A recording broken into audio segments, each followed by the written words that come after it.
ನೋಡಿ ಎಲ್ಲರಿಗೂ ಮಧ್ಯಾಹ್ನದ ವಂದನೆಗಳು. ಸರ್, ಈಗ ಇವತ್ತಿನ ತರಗತಿಯಲ್ಲಿ ನೋಡಿ ಗಣಿತದ ಇನ್ನೊಂದು ಅಧ್ಯಾಯದ ಬಗ್ಗೆ ನಾವು ತಿಳ್ಕೊಳ್ಳೋಣ. ಸರಿ, ಮೊದಲನೇದಾಗಿ ನಾನೇ ಮಾಡ್ತೀನಿ, ಇಲ್ಲಿ ಕೆಲವು ಸಂಖ್ಯೆಗಳನ್ನ ಬರೀತೀವಿ. ಈಗ ಮೇಲ್ಗಡೆ ನೋಡಿ 2, 3, 4 ಮತ್ತೆ 5. ನಿಮ್ಗೆ ಎಷ್ಟು ಸಂಖ್ಯೆ ಕೊಟ್ಟಿದ್ದೀನಿ? 4 ಸಂಖ್ಯೆ. 4 ಸಂಖ್ಯೆ ಒಂದೇ ಇದೆ, ಬೇರೆ ಬೇರೆ ಹೌದಲ್ವಾ? 2, 3, 4 ಮತ್ತೆ 5 ಸಂಖ್ಯೆಗಳು ಬೇರೆ ಬೇರೆ ಕೊಡ್ತೀವಿ, ಹೌದಲ್ವಾ? ಸರಿ, ನಾನು ಕೆಳಗೆ ಮತ್ತೆ ಬೇರೆ ಸಂಖ್ಯೆಗಳನ್ನ ಬರೀತೀನಿ ನೋಡಿ. 4 ಮತ್ತೆ ಇನ್ನೊಂದ್ಸಲಿ ಮತ್ತೆ 4 ಬರ್ತಿದ್ದೀನಿ, ಮತ್ತೆ ಇನ್ನೊಂದ್ಸಲಿ ನಾನು ಏನ್ ಮಾಡಿದ್ದೀನಿ 4ಕ್ಕೆ ಬಂದು ಇನ್ನೊಂದ್ಸಲಿ ಏನ್ ಮಾಡಿದೆ 4ಕ್ಕೆ ಬರ್ತಿದೆ. ಸರ್, ಈಗ 4 ಒಂದು ಎಷ್ಟು ಸಲ ಬರ್ತಿದ್ದೀನಿ? 5 ಸಲ ಬರ್ತಿಲ್ಲಲ್ವಾ? ಈ ಸಂಖ್ಯೆಗಳನ್ನ ನೋಡಿ, ಈ ಎರಡನೇ ಸಂಖ್ಯಾ ಗಣದಲ್ಲಿ ಏನಾಗಿದೆ, ನಮಗೆ ಒಂದೇ ಸಂಖ್ಯೆ ಏನಾಗಿದೆ 5 ಬಾರಿ ರಿಪೀಟ್ ಆಗಿದೆ. ಎಷ್ಟು ಬಾರಿ ರಿಪೀಟ್ ಆಗಿದೆ? 5 ಬಾರಿ ಪುನರಾವರ್ತನೆ ಆಗಿದೆ, ಹೌದಲ್ವಾ? ಸರಿ, ಈ ತರ ಪುನರಾವರ್ತನೆ ಆಗಿರುವ ಸಂಖ್ಯೆಗಳನ್ನ ಒಂದು ಬೇರೆ ರೀತಿ ಬರ್ಕೊಳ್ಬಹುದು, ಹೌದಲ್ವಾ? ಸರಿ, ಯಾವ ರೀತಿ ಬರ್ಕೊಳ್ಬಹುದಪ್ಪ ಅಂತಂದ್ರೆ, ಈಗ ಯಾವ ಸಂಖ್ಯೆ ರಿಪೀಟ್ ಆಗಿರೋದು? 4. ಎಷ್ಟು ಬಾರಿ ರಿಪೀಟ್ ಆಗಿದೆ? 5 ಬಾರಿ ರಿಪೀಟ್ ಆಗಿದೆ ಅಲ್ವಾ?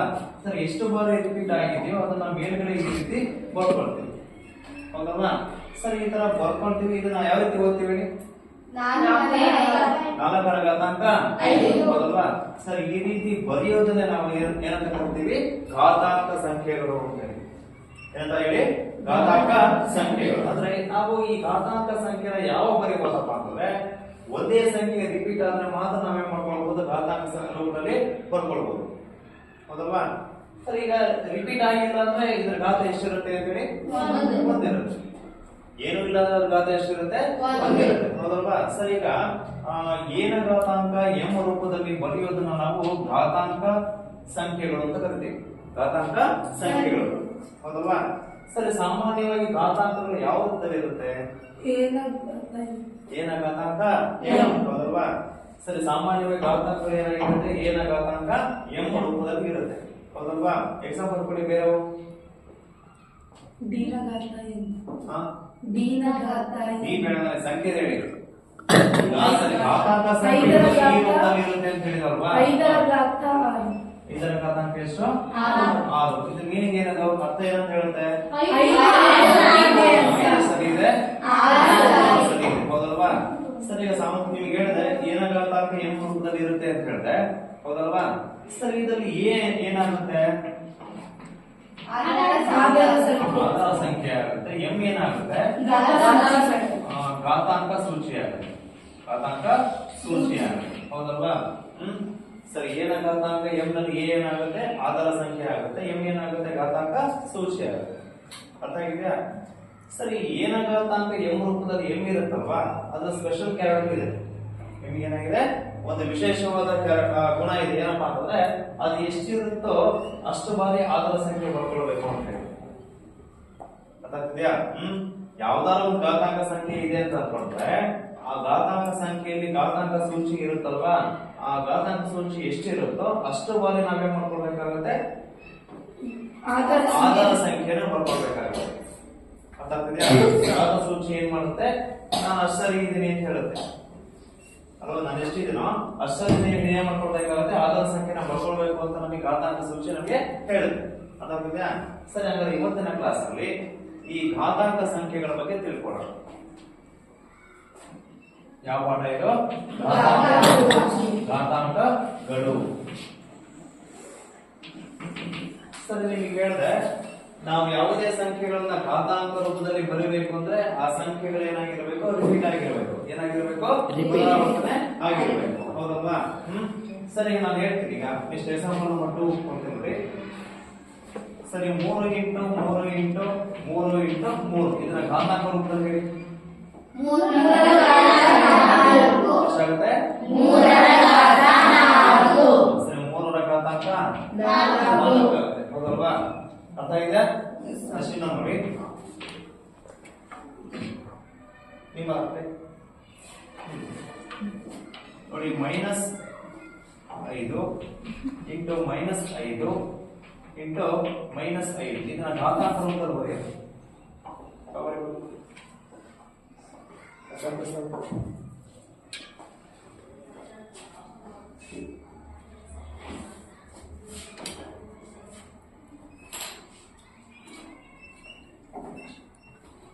ಮೈನಸ್ 5 ಹಾ ಬರೆಯೋ ಅದೇ ಬರುತ್ತಾರೆ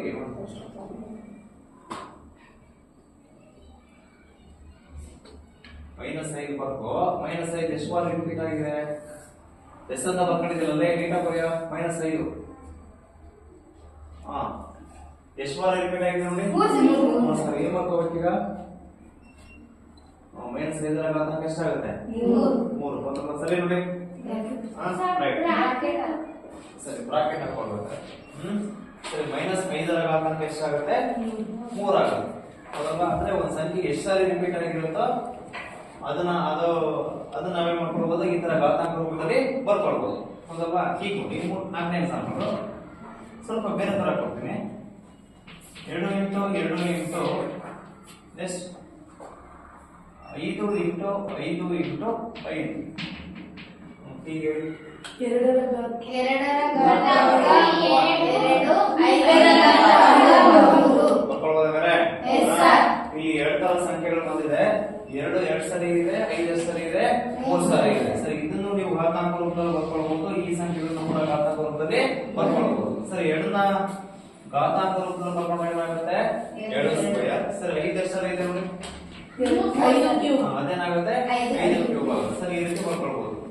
ಅರ್ಥ ಆಗಿಲ್ಲ? ಸರಿ ಹೇಳಿ ಬರ್ಕೊಳ್ಳಿ ಘಾತಾಂಕಗಳು.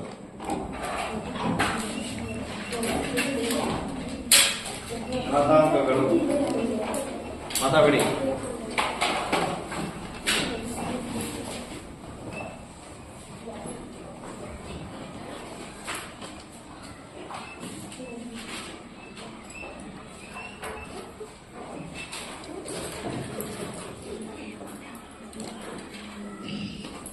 ಮಕ್ಕಳ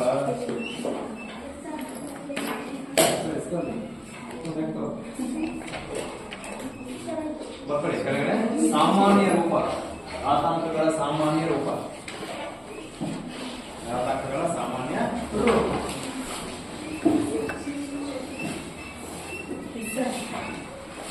ಘಾತಾಂಕಗಳ ಸಾಮಾನ್ಯ ರೂಪ ಬರ್ಕೊಳ್ಳಿ. ಏನ ಘಾತಾಂಕ ಎಂ. ಸಾಮಾನ್ಯ ರೂಪ ಎಂಬಂತೆ ಏನ ಘಾತಾಂಕ ಎಂ ಆಗುತ್ತೆ. ಏನ ಘಾತಾಂಕ ಎಂ. ಎ ಬರ್ಕೊಂಡು ಆರೋ ಮಾರ್ಕನ್ನ ತೋರಿಸಿ. ಎ ಬರ್ಕೊಂಡು ಆರೋ ಮಾರ್ಕನ್ನ ತೋರಿಸಿ. ಇದೇನಾಗುತ್ತೆ? ಆಧಾರ ಸಂಖ್ಯೆ. ಆಧಾರ ಸಂಖ್ಯೆ ಆಗುತ್ತೆ. ಆಧಾರ ಸಂಖ್ಯೆ. ನೆಕ್ಸ್ಟ್ ಎಂ ಅಂತ ಬರ್ಕೊಂಡು ಅದೇನಾಗುತ್ತೆ? ಘಾತಾಂಕ ಸೂಚಿ. ಘಾತಾಂಕ ಹಾಗೂ ಘಾತ ಸೂಚಿ ಆಗುತ್ತೆ.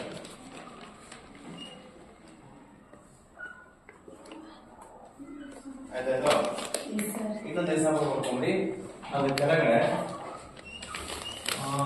ಒಂದು 5ರ ಘಾತಾಂಕ 6. 5ರ ಘಾತಾಂಕ ಎಷ್ಟಿದೆ? 6. ಇಲ್ಲಿ ಬರ್ಕೊಂಬಿಡಿ. ಆಧಾರ ಸಂಖ್ಯೆ ಎಷ್ಟು? 5 ಬರ್ಕೊಳ್ಳಿ. ಎಷ್ಟು? ಘಾತಾಂಕ ಎಷ್ಟು? 6. ಘಾತಾಂಕ ಎಷ್ಟಾಗುತ್ತೆ? 6 ಆಗುತ್ತೆ.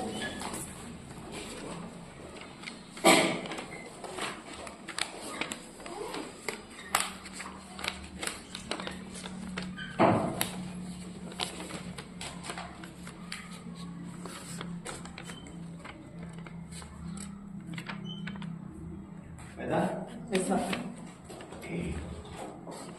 ನೆಕ್ಸ್ಟ್ ಇವುಗಳನ್ನು ಘಾತಾಂಕ ರೂಪದಲ್ಲಿ ಬರೆಯಿರಿ.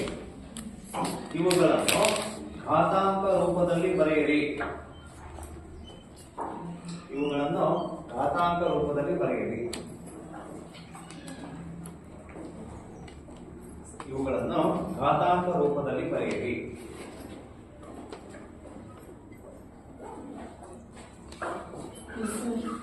ಘಾತಾಂಕ ರೂಪದಲ್ಲಿ ಬರೆಯಿರಿ. ಸರಿ, ನಿಮಗೆ 4 ಎಕ್ಸಾಂಪಲ್ ಬರ್ಸಿದ್ದೇನೆ. ಈ 4 ಬರ್ಕೊಳ್ಳಿ. ನೋಡಿ ಈ ಕಡೆ ಫಸ್ಟ್ ಎಕ್ಸಾಂಪಲ್ 2, 3 ಮತ್ತೆ 4. ಈ 4 ಉದಾಹರಣೆಗಳನ್ನು ಬರ್ಕೊಳ್ಳಿ.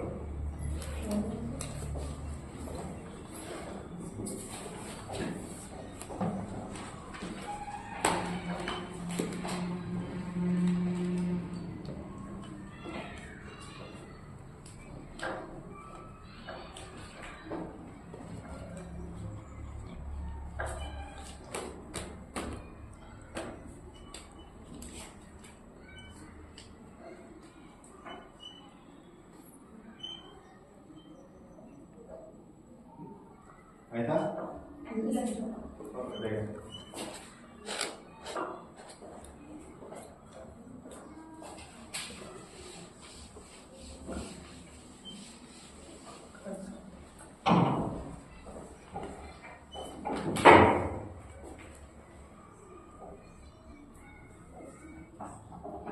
ಆಯ್ತಾ? ಸರಿ, ಇಲ್ಲಿವರೆಗೂ ಘಾತಾಂಕ ಸಂಖ್ಯೆಗಳು ಹೇಗಿರುತ್ತೆ, ಆ ಘಾತಾಂಕ ಸಂಖ್ಯೆಗಳ ಸಾಮಾನ್ಯ ರೂಪದ ಬಗ್ಗೆ ನಿಮ್ಗೆ ಹೇಳಿದಾರಲ್ವಾ? ಸರಿ, ಈಗ ಘಾತಾಂಕ ಸಂಖ್ಯೆಗಳ ಬೆಲೆಗಳನ್ನ ಹೇಗೆ ಕಂಡುಹಿಡಿದು ಮಾಡೋದು? ಈಗ ನೋಡಿ, ನಿಮಗೆ ಒಂದು ಘಾತಾಂಕ ಸಂಖ್ಯೆ ಇದೆ, ಒಂದು ಎಕ್ಸಾಂಪಲ್ ಕೊಡ್ತೀನಿ ನೋಡಿ. ಸರಿ, ಎಡರ ಘಾತಾಂಕ 3 ಇದೆ, ಒಂದು ಘಾತಾಂಕ ಸಂಖ್ಯೆ, ಒಂದು ಘಾತಾಂಕ ಸಂಖ್ಯೆ. ಸರಿ, ಇದೇನಂತ ಹೇಳುತ್ತೆ ಈಗ ನಮಗೆ? ಎರಡು ಸರಿ ಇದೆ. ಯಾವ ರೀತಿ ಬರ್ಕೊಳ್ಬಹುದಪ್ಪ ಅಂದ್ರೆ 2 ಅಂದ್ರೆ ಸರಿ 2 ಹೌದಲ್ವಾ? ಸರಿ, ಯಾವಾಗಲೇ ನೀವು ಘಾತಾಂಕದ ಬೆಲೆನ ಕಂಡುಹಿಡ್ಕೊಳ್ಬೇಕಾದ್ರೆ ಮೊದಲು ನೀವೇನ್ ಮಾಡ್ಕೊಳ್ಬೇಕಾಗುತ್ತೆ, ಆ ಘಾತಾಂಕ ಸಂಖ್ಯೆನ ವಿಸ್ತರಿಸಿ ಬರೀಬೇಕಾಗುತ್ತೆ. ಏನ್ ಮಾಡ್ಬೇಕಾಗುತ್ತೆ? ವಿಸ್ತರಿಸಿ ಬರೀಬೇಕಾಗುತ್ತೆ. ಈಗ ಎಡರ ಘಾತಾಂಕ 3 ವಿಸ್ತರಿಸಿ ಬಂದಾಗ ಏನಾಗುತ್ತೆ? 2 ಇಂಟು 2 ಹೌದಲ್ವಾ? ಸರಿ, ವಿಸ್ತರಿಸಿ ಬರೆದು ನೀವೇ ಮಾಡ್ಕೊಳ್ಬೇಕಾಗುತ್ತೆ, ಆ ಸಂಖ್ಯೆಗಳನ್ನ ಗುಣಿಸ್ಕೊಳ್ಬೇಕು, ಆ ಸಂಖ್ಯೆಗಳನ್ನ ಗುಣಾಕಾರ ಮಾಡ್ಕೊಳ್ಬೇಕಾಗುತ್ತೆ. ಈಗ ಗುಣಾಕಾರ ಮಾಡಿ, ಗುಣಿಸ್ಕೊ. ಎಷ್ಟು ಬರುತ್ತೆ? 8 ಬರುತ್ತೆ. 2 ಎಷ್ಟು? 4. 4 ಎಷ್ಟಾಗುತ್ತೆ? 8 ಆಗುತ್ತೆ. ಹಾಗಾದ್ರೆ 2 ಕ್ಯೂಬ್ ನ ಬೆಲೆ ಎಷ್ಟು? ನಮಗೆ 8 ಬರುತ್ತೆ. ಹಾಗಾದ್ರೆ ನಮ್ಗೆ ಏನ್ ಸಿಕ್ತು? ಈ ಘಾತಾಂಕದ ಬೆಲೆ ಸಿಕ್ತು. ಯಾವ ಘಾತಾಂಕದ ಬೆಲೆ ಹೇಳಿ? ಎಡರ ಘಾತಾಂಕ 3 ಬೆಲೆ ಎಷ್ಟು ಬಂತು? 8 ಬಂತು. ಹೌದಲ್ವಾ? ಸರಿ, ಯಾವುದೇ ಘಾತಾಂಕದ ಬೆಲೆ ಬೇಕು ಅಂತ ನೀವೇ ಮಾಡ್ಕೊಳ್ಬೇಕಾಗುತ್ತೆ, ಆ ಘಾತಾಂಕವನ್ನ ವಿಸ್ತರಿಸಿ ಬರೀಬೇಕು. ವಿಸ್ತರಿಸಿ ಬರ್ಬಿಟ್ಟು ನೀವೇ ಮಾಡ್ಕೊಳ್ಬೇಕಾಗುತ್ತೆ, ಅವನ್ನ ಗುಣಾಕಾರ ಮಾಡ್ಕೊಂಡ್ರೆ ನಮಗೆ ಆ ಘಾತಾಂಕದ ಬೆಲೆ ಸಿಗುತ್ತೆ. ಆಯ್ತಲ್ವಾ? ಬರ್ಕೊಳ್ತೇವೆ.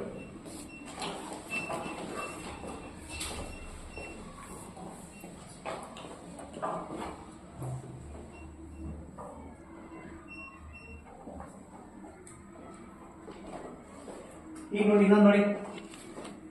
ನೆಕ್ಸ್ಟ್ 5 ಸ್ಕ್ವೇರ್ ನ ಬೆಲೆ ಎಷ್ಟು?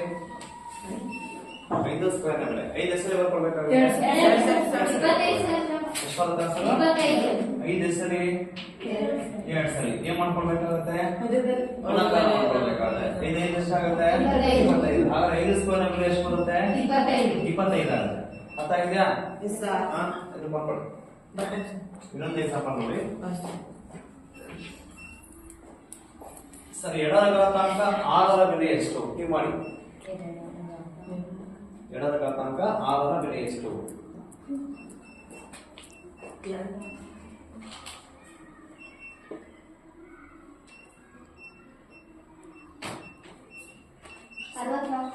ಎಷ್ಟು ಬರುತ್ತೆ? 64. ಬೇರೆ ನೋಡಿ, ಬೇರೆ ನೋಡಿ.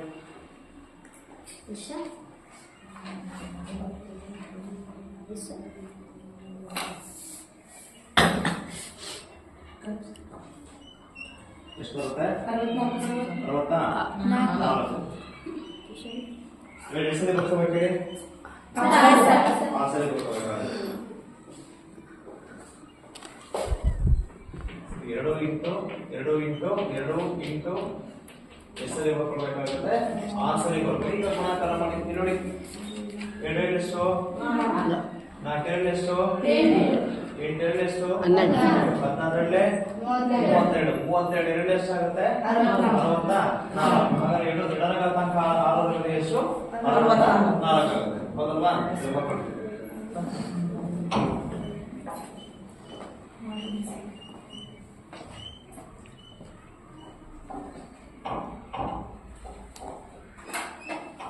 ಇಲ್ಲಿವರೆಗೂ ನಾವು ಈ ಘಾತಾಂಕಗಳು ಮತ್ತೆ ಈ ಘಾತಾಂಕಗಳ ಬೆಲೆಗಳನ್ನು ಹೇಗೆ ಕಂಡುಹಿಡ್ಕೊಳ್ಬೇಕು ಆಯ್ತಲ್ವಾ? ಸರಿ, ಈಗ ನೆಕ್ಸ್ಟ್ ಏನ್ ಮಾಡೋಣ, ನಾವು ಈ ಘಾತಾಂಕಗಳ ನಿಯಮಗಳ ಬಗ್ಗೆ ತಿಳ್ಕೊಳ್ಳೋಣ. ನೆಕ್ಸ್ಟ್ ಹೆಡಿಂಗ್ ಬಂದ್ಬಿಟ್ಟು ಘಾತಾಂಕಗಳ ನಿಯಮಗಳು.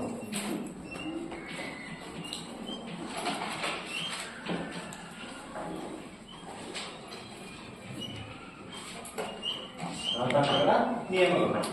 ಸರಿ, ಯಾವ್ಯಾವ ನಿಯಮ ಇದೆ, ಅದು ಏನೇನು ಹೇಳುತ್ತೆ ಅನ್ನೋ ಬಗ್ಗೆ ನಾವೀಗ ತಿಳ್ಕೊಳ್ಳೋಣ. ನೋಡಿ, ಘಾತಾಂಕದ ಮೊದಲನೇ ನಿಯಮವನ್ನು ಮಾಡ್ಕೊಳ್ತೀನಿ. ನಾನೀಗ ಎರಡು ಘಾತಾಂಕ ಸಂಖ್ಯೆಗಳನ್ನ ಬರೀತೀನಿ ನೋಡಿ. ಒಂದು ಏನ ಘಾತಾಂಕ m, ಇನ್ನೊಂದು ಏನ ಘಾತಾಂಕ n. ಎಷ್ಟಿದೆ ಘಾತಾಂಕ ಸಂಖ್ಯೆಗಳು? ಎರಡಿದೆ, ಹೌದಾ? ಸರಿ, ಎರಡು ಘಾತಾಂಕ ಸಂಖ್ಯೆಗಳಲ್ಲಿ ಏನು ಸಾಮಾನ್ಯವಾಗಿದೆ ನೋಡಿ? ಆಧಾರ ಸಂಖ್ಯೆಗಳೇನಾಗಿದೆ? ಕಾಮನ್ ಆಗಿದೆ, ಹೌದಲ್ವಾ? ಸರಿ, ಈಗ ಆಧಾರ ಸಂಖ್ಯೆಗಳು ಸೇಮ್ ಇದ್ದಾಗ ನಾವೇನ್ ಮಾಡ್ಕೊಳ್ಬೇಕಾಗುತ್ತೆ? ಅವುಗಳ ಘಾತಗಳನ್ನ ಕೂಡಬೇಕಾಗುತ್ತೆ. ಅವುಗಳ ಘಾತಗಳನ್ನ ಏನ್ ಮಾಡಬೇಕಾಗುತ್ತೆ?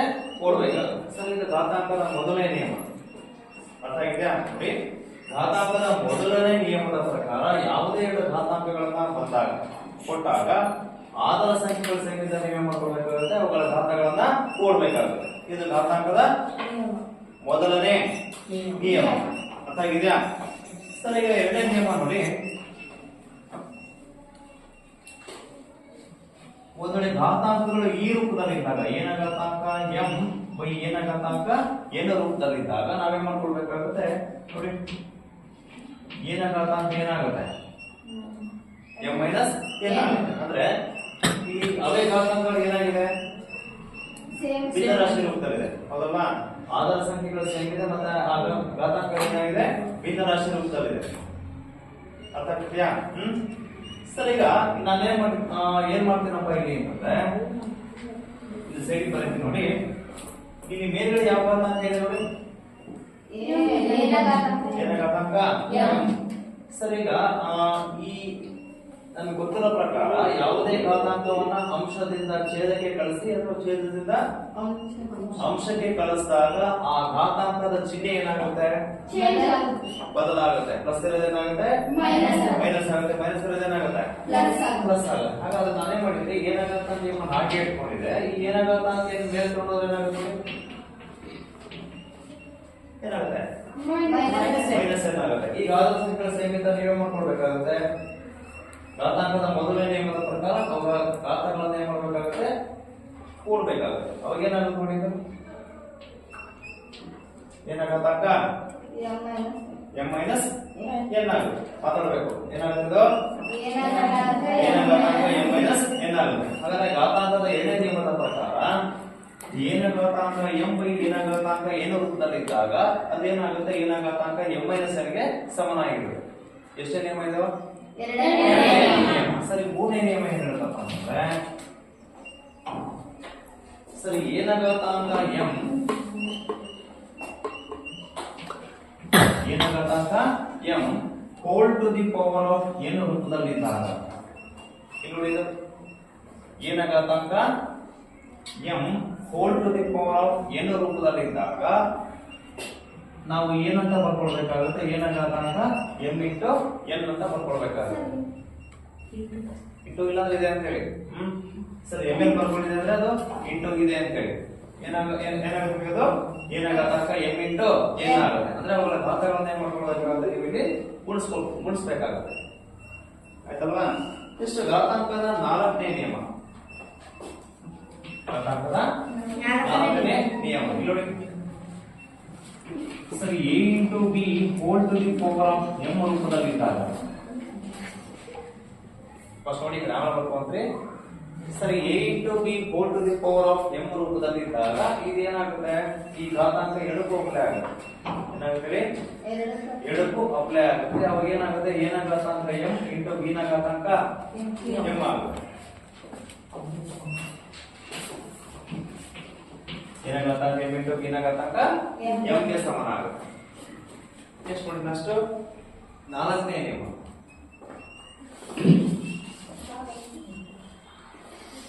ನಾಲ್ಕಾಯ್ತದ? ಸರಿ, ಐದನೇ ನಿಯಮ ಬಂದ್ಬಿಟ್ಟು, ಸರಿ, a by b whole to the power of m, a by b whole to the power of m ರೂಪದಲ್ಲಿದ್ದಾಗ ಇದು ಏನಾಗುತ್ತೆ? ಇಲ್ಲೂ ಕೂಡ ಅಷ್ಟೇ ಈ ಘಾತಾಂಕ ಏನಾಗುತ್ತೆ? ಎರಡಕ್ಕೂ ಅಪ್ಲೈ ಆಗುತ್ತೆ. ಅವಾಗ ಏನಾಗುತ್ತೆ? ಏನ ಘಾತಾಂಕ m ಬೈ b ನ ಘಾತಾಂಕ m ಗೆ ಸಮಾನ ಆಗುತ್ತೆ. ಅರ್ಥ ಆಗಿದೆಯಾ? ಸರಿ, ಈ ಘಾತಾಂಕ ಏನಾಗುತ್ತೆ? a ಗೂ ಅಪ್ಲೈ ಆಗುತ್ತೆ ಮತ್ತೆ b ಗೂ ಕೂಡ ಅಪ್ಲೈ ಆಗುತ್ತೆ. ದೆನ್ ಆಮೇಲಾಗಿ ಇಲ್ಲಿ ಯಾವುದೇ ಆಧಾರ ಸಂಖ್ಯೆ ಇರಬಹುದು, a ಇರಬಹುದು, b ಇರಬಹುದು, ಯಾವ್ದು ಬೇಕಾದ್ರೂ ಇರಬಹುದು. ಈ ಘಾತಾಂಕ ಸಂಖ್ಯೆಯ ಘಾತ 0 ಇದ್ದಾಗ ಅದ್ರ ಬೆಲೆ ಏನಾಗುತ್ತೆ ನಮಗೆ 1ಕ್ಕೆ ಸಮನಾಗುತ್ತೆ. ಎಷ್ಟಾಗಿರುತ್ತೆ? 1ಕ್ಕೆ ಸಮನಾಗಿರುತ್ತೆ. ಸರಿ, ಇವಿಷ್ಟು ಘಾತಾಂಕಗಳ ನಿಯಮವನ್ನು ಸರಿ ಬರ್ಕೊಳ್ಳಿ.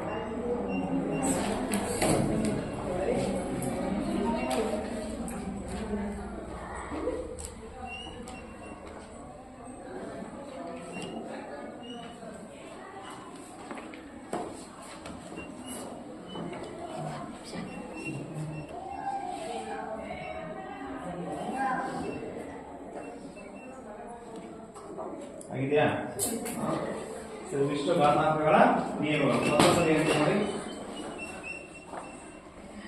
ಸರಿ, ಘಾತಾಂಕದ ಮೊದಲನೇ ನಿಯಮ ಏನ್ ಹೇಳ್ತಪ್ಪ ಅಂದ್ರೆ ಏನ ಘಾತಾಂಕ m ಇಂಟು ಏನ ಘಾತಾಂಕ m ರೂಪದಲ್ಲಿದ್ದಾಗ ನಾವೇನ್ ಮಾಡ್ಕೊಳ್ಬೇಕಾಗುತ್ತೆ? ಅದು ಏನ ಘಾತಾಂಕ m ಪ್ಲಸ್ n ಗೆ ಸಮಾನ ಆಗುತ್ತೆ. ಇದು ಮೊದಲನೇ ನಿಯಮ. ಸರಿ, ಎರಡನೇ ನಿಯಮ ಏನ ಘಾತಾಂಕ m ಬೈ ಏನ ಘಾತಾಂಕ n ಇಸ್ಕೊಂಡು ಏನಾಗುತ್ತೆ? ಏನ ಘಾತಾಂಕ m ಮೈನಸ್ n ಗೆ ಸಮಾನ ಆಗುತ್ತೆ. ಮೂರನೇ ನಿಯಮ ಬಂದ್ಬಿಟ್ಟು ಏನ ಘಾತಾಂಕ m four to the power of n ಇಸ್ಕೊಂಡು ಏನಾಗುತ್ತೆ? ಏನ ಘಾತಾಂಕ m ಇಂಟು n ಗೆ ಸಮಾನ ಆಗುತ್ತೆ. ನಾಲ್ಕನೇ ನಿಯಮ ನೋಡಿ.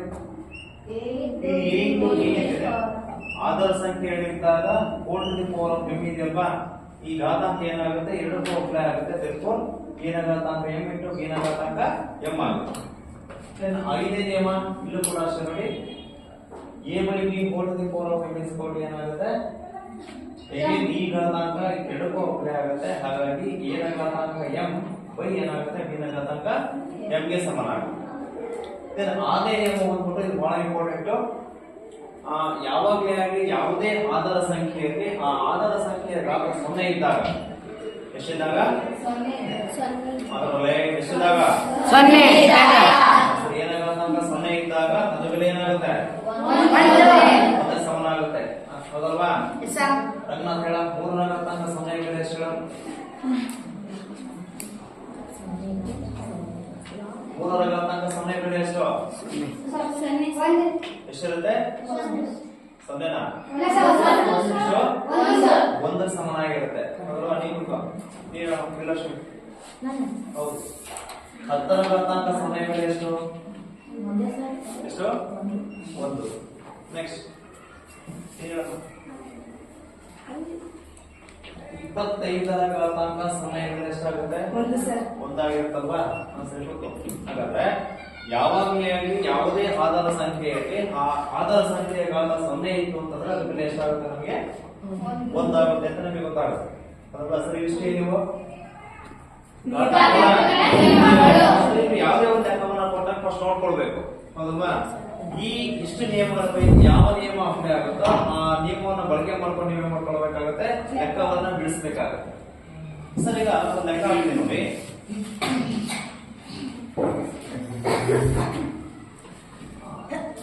5ರ ಘಾತಾಂಕ 3 ಇಂಟು 5ರ ಘಾತಾಂಕ 2. ಸರ್, ಇದಕ್ಕೆ ಯಾವ ಘಾತಾಂಕದ ನಿಯಮ ಅಪ್ಲೈ ಆಗುತ್ತೆ? ಮೊದಲನೇ ನಿಯಮ. ಎಷ್ಟಂದ್ರೆ ಮೊದಲನೇ ನಿಯಮ ಅಲ್ವಾ? ಯಾಕೆ? ಆಧಾರ ಸಂಖ್ಯೆ ಆಧಾರ ಸಂಖ್ಯೆ ಏನಿದೆ? ಸೇಮ್ ಇದೆ. ಆಧಾರ ಸಂಖ್ಯೆ ಸೇಮ್ ಇದ್ದಾಗ ನಾವೇನ್ ಮಾಡ್ಕೊಳ್ಬೇಕಾಗುತ್ತೆ? ಘಾತಾಂಕದ ಮೊದಲನೇ ನಿಯಮವನ್ನು ಅಪ್ಲೈ ಮಾಡ್ಕೊಳ್ಬೇಕಾಗುತ್ತೆ. ಸರ್, ಅದಕ್ಕೆ ನಮ್ಮ ಮುಂಚೆ ಇದು ಯಾವ ರೂಪದಲ್ಲಿದೆ? ಏನ ಘಾತಾಂಕ ಇಂಟು ಏನ ಘಾತಾಂಕ ಏನ ರೂಪದಲ್ಲಿದೆ. ಅದರ ಫಸ್ಟ್ ಬರ್ಕೊಂಡ್ಬಿಡೋಣ. ಏನ ಘಾತಾಂಕ m ಇಂಟು ಏನ ಘಾತಾಂಕ n ರೂಪದಲ್ಲಿದೆ. ಹೌದಲ್ವಾ? ಸರಿ, ಆ ರೂಪದಲ್ಲಿದ್ದಾಗ ಆ ನಿಯಮವನ್ನು ಪೂರ್ತಿ ಬರ್ಕೊಂಡ್ಬಿಡಿ. ಏನ ಘಾತಾಂಕ m ಇಂಟು ಏನ ಘಾತಾಂಕ n ಇಸ್ಕೊಂಡು ಏನಾಗಿರುತ್ತೆ? ಏನ ಘಾತಾಂಕ m ಪ್ಲಸ್ n ಗೆ ಸಮನಾಗಿರುತ್ತೆ. ಸರಿ, ಲೆಕ್ಕ ಮಾಡೋಣ. ಇಲ್ಲಿ a ಅಂದ್ರೆ ಎಷ್ಟು? 5. m ಬೆಲೆ ಎಷ್ಟಿದೆ? 3 ಪ್ಲಸ್ n ಬೆಲೆ ಎಷ್ಟಿದೆ? 10 ಆಗುತ್ತೆ. ಅದಕ್ಕೆ ಏನಾಗುತ್ತೆ? 3 ಪ್ಲಸ್ 10 ಆಗುತ್ತೆ. 5ರ ಘಾತಾಂಕ 3 ಪ್ಲಸ್ 10 ಎಷ್ಟಾಯ್ತು? 13. ಹಾಗಾದ್ರೆ ನಮಗೆ ಆನ್ಸರ್ ಎಷ್ಟು ಬಂತು? 5ರ ಘಾತಾಂಕ 13 ಬರ್ಕೊಳ್ಳಿ.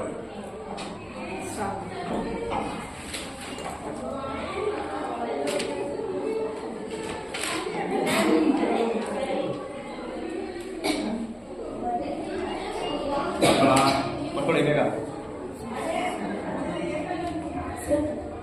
ನಿಯಮ ಬರ್ಕೊಂಡು ಹೌದು, ನಿಯಮ ಬರ್ಕೊಂಡೆ ಮಾಡಿ. ದೊಡ್ಡ ಲೆಕ್ಕ ಕೇಳಿದಾಗ ಬೇರೆ ಮಾಡ್ಬೋದು. ಈಗ ನಿಯಮ ಅಭ್ಯಾಸ ಮಾಡಿ.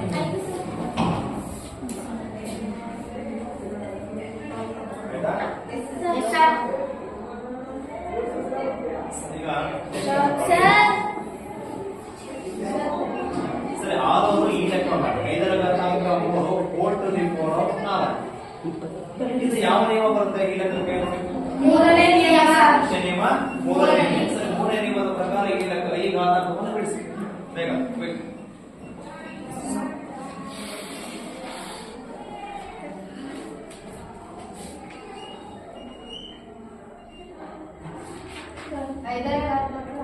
ಇದರ ಘಾತಾಂಕ 12. ಸರಿ ಮಾಡ್ಬೇಕು. ಸರಿ ನೋಡಿ. ಸರಿ ಬನ್ನಿ ಯಾರು ಮಾಡ್ತಾರ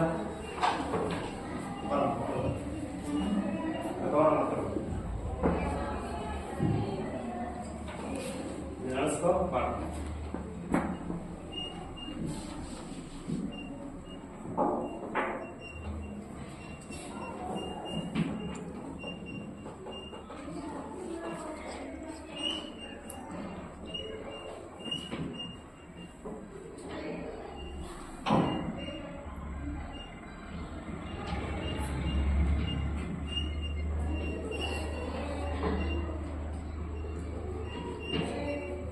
ಸರಿ ನೋಡಿ.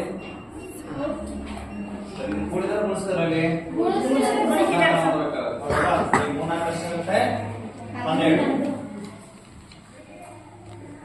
ಎಷ್ಟೇ ನಿಯಮ ಇದು? ಮೂರನೇ ನಿಯಮ.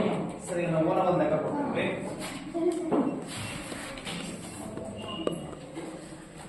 ಐದರ ಘಾತಾಂಕ 0 ಇಂಟು 5 ರ ಘಾತಾಂಕ ಇಂಟು 5 ಅಂತ ಮಾಡ್ಬಿಡಿ. ಇದ್ರ ಬೆಲೆ ಎಷ್ಟು ಅಂತ ಮಾಡಿ. ನಾನು ನಿಯಮ ಕೇಳ್ತಾ ಶಾಸ್ತ್ರ ಎಷ್ಟು? 5 ರ ಘಾತಾಂಕ 2. 5 ರ ಘಾತಾಂಕ 2. 5 ರ ಘಾತಾಂಕ ಎಷ್ಟು? 2. 5 ರ ಘಾತಾಂಕ ಒಂದ್ಸರಿ ಸರಿ, 5 ರ ಘಾತಾಂಕ ಎಷ್ಟಾಗುತ್ತೆ? 1 ಆಗುತ್ತೆ. ಇನ್ನ ಈ ತರ ಮಾಡ್ಬೇಕು ನೋಡಿ. 5 ರ ಘಾತಾಂಕ 0 ಬೆಲೆ ಎಷ್ಟು? 1 ಇಂಟು 5 ಏನಾಗುತ್ತೆ? 5 ಆಗುತ್ತೆ. 6 ಆಗುತ್ತೆ. ಗುಣಾಕಾರ ಅಲ್ವಾ? 5. ಸರಿ, ಈ ತರ ಮಾಡ್ಕೋಬಹುದು. ಇಲ್ಲ ಘಾತಾಂಕ ಮೊದಲೇ ನಿಯಮವನ್ನು ಬಳಕೆ ಮಾಡ್ಕೊಂಡ್ರೆ ಮಾಡ್ಬೋದು. ಅರ್ಥ ಆಗಿದೆಯಾ? ಸರಿ ಬರ್ಕೊಳ್ಳಿ.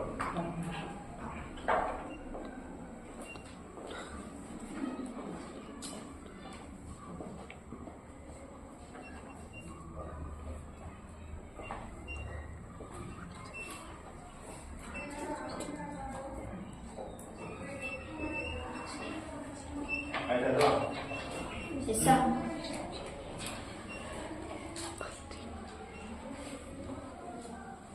ಸರ್, ಈಗ ಇಲ್ಲಿವರೆಗೂ ನಾವು ಘಾತಾಂಕಗಳು ಈ ಅಧ್ಯಾಯದಲ್ಲಿ ಘಾತಾಂಕ ಸಂಖ್ಯೆಗಳು ಹೇಗಿರುತ್ತೆ, ಅವುಗಳ ಸಾಮಾನ್ಯ ರೂಪ ಏನು ಅಂತ ಹೇಳಿದ್ವಲ್ವಾ? ಸರಿ, ಅವುಗಳ ಸಾಮಾನ್ಯ ರೂಪ ಯಾವುದು? ಏನ ಘಾತಾಂಕ ಅದ್ರಲ್ಲಿ ಏ ಅಂದ್ರೇನು? ಎಂ ಅಂದ್ರೇನು? ಘಾತ ಸೂಚಿ. ಸರಿ, ಆಧಾರ ಸಂಖ್ಯೆ ಅದು ಘಾತಾಂಕ ಸಂಖ್ಯೆಗಳ ಸಾಮಾನ್ಯ ರೂಪ ಬಗ್ಗೆ ನಿಮ್ಗೆ ಹೇಳಿದೆ ಹೌದಲ್ವಾ? ಸರಿ, ಅದಾದ್ಮೇಲೆ ಒಂದು ಘಾತಾಂಕ ಸಂಖ್ಯೆಯನ್ನ ಕೊಟ್ಟಾಗ ಹೇಗೆ ನಾವು ಅದರ ಮೇಲೆ ಕಂಡಿಟ್ಕೊಳ್ಬೇಕು ಅಂತ ಮಾಡಿಸಿದೆ ಹೌದಲ್ವಾ? ಸರಿ, ಅದಾದ್ಮೇಲೆ ಘಾತಾಂಕ ಸಂಖ್ಯೆಗಳ ನಿಯಮಗಳ ಬಗ್ಗೆ ಹೇಳಿದ್ವಿ. ಅದು ಎಷ್ಟು ನಿಯಮಗಳಿದೆ? 6 ನಿಯಮಗಳು ಬರ್ಸಿದೆ ಹೌದಲ್ವಾ? ಸರಿ, ಈಗ ಮೊದಲನೇ ನಿಯಮ 2 3 4 5 6 ನಿಯಮಗಳ ಬಗ್ಗೆ ಬರ್ಸಿದೆ. ಅಂದ್ರೆ ನೀವು ಯಾವುದೇ ಒಂದು ಲೆಕ್ಕವನ್ನ ಕೊಟ್ಟ ಮೊದಲು ನೀವೇ ಮಾಡ್ಕೊಳ್ಬೇಕಾಗುತ್ತೆ. ಸರಿ, ಈ ಲೆಕ್ಕ ಯಾವ ನಿಯಮಕ್ಕೆ ಅಪ್ಲೈ ಆಗುತ್ತೆ ಅಂತ ನೋಡ್ಕೊಂಡು ನೀವೇ ಮಾಡ್ಕೊಳ್ಬೇಕಾಗುತ್ತೆ. ಆ ನಿಯಮದ ಪ್ರಕಾರ ನೀವು ಲೆಕ್ಕ ಮಾಡ್ಬೇಕಾಗುತ್ತೆ. ಅರ್ಥ ಆಗಿದೆಯಾ? ಸರಿ, ಯಾವ ನಿಯಮ ಬರುತ್ತಾ ನೋಡ್ಕೊಂಡು ನೀವು ಆ ನಿಯಮದ ಪ್ರಕಾರ ಲೆಕ್ಕವನ್ನ ಬಿಡಿಸಿ ಬೆಲೆಗಳನ್ನ ಕೇಳಿದ್ರೆ ಬೆಲೆಗಳನ್ನ ಕಂಡುಹಿಡ್ಕೋಬೇಕು ಹೌದಲ್ವಾ? ಸರಿ, ಇವತ್ತಿನ ತಾಸು 2 ನಿಯಮದ ಬಗ್ಗೆ ಲೆಕ್ಕ ಮಾಡಿಸಿದ್ದೇನೆ. ಮುಂದಿನ ತರಗತಿಯಲ್ಲಿ ಇನ್ನೂ ಉಳಿದ ನಿಯಮಗಳ ಬಗ್ಗೆ ನಾವು ಲೆಕ್ಕಗಳನ್ನ ಮಾಡೋಣ. ಅರ್ಥ ಆಗಿದ್ಯಾ? ಸರಿ, ಗೊತ್ತಾಗಿಲ್ಲ ಕೇಳಿ. ಯಾವ್ದಾದ್ರು ನಿಯಮಗಳ ಬಗ್ಗೆ ನಿಮ್ಗೆ ಗೊತ್ತಾಗಿಲ್ಲ ಅಂದ್ರೆ ಕೇಳಿ. ಅರ್ಥ ಆಗಿದ್ಯಾ? ಹಾಗಾದ್ರೆ ಕೆಲವು ಲೆಕ್ಕಗಳನ್ನು ಹೋಮ್ವರ್ಕ್ ಕೊಡ್ತೀನಿ, ಮಾಡ್ಕೊಂಡು ಸರ್ 6ನೇ ನಿಯಮ ಗೊತ್ತಾಗ್ತದೆ ಸರ್. ಅದೇ ಅದ್ರ ಬೆಲೆ 1 ಆಗುತ್ತೆ.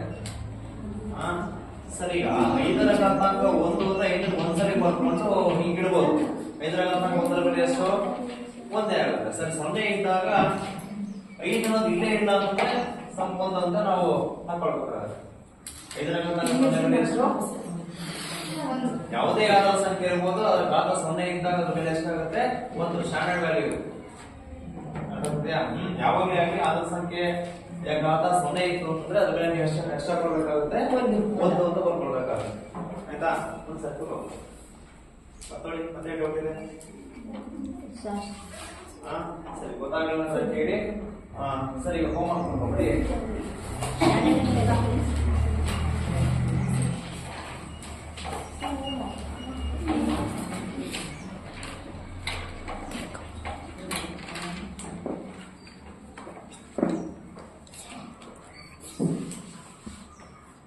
ನೋಡಿ, ಇದರ ಬೆಲೆ ಕಂಡುಹಿಡ್ಕೋಬೇಕು.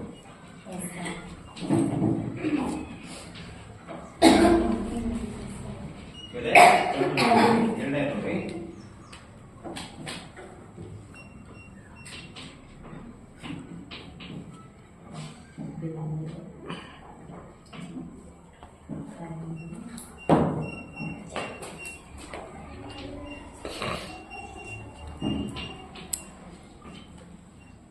ಇದು ಕೂಡ ಅಷ್ಟೇ, ಬೆಲೆ ಕಂಡುಹಿಡಿ.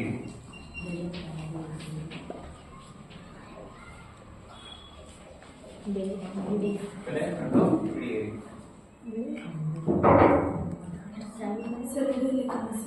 ಸರಿ, ಲೆಕ್ಕನ ಹೋಮ್ವರ್ಕ್ ಮಾಡ್ಕೊಂಡು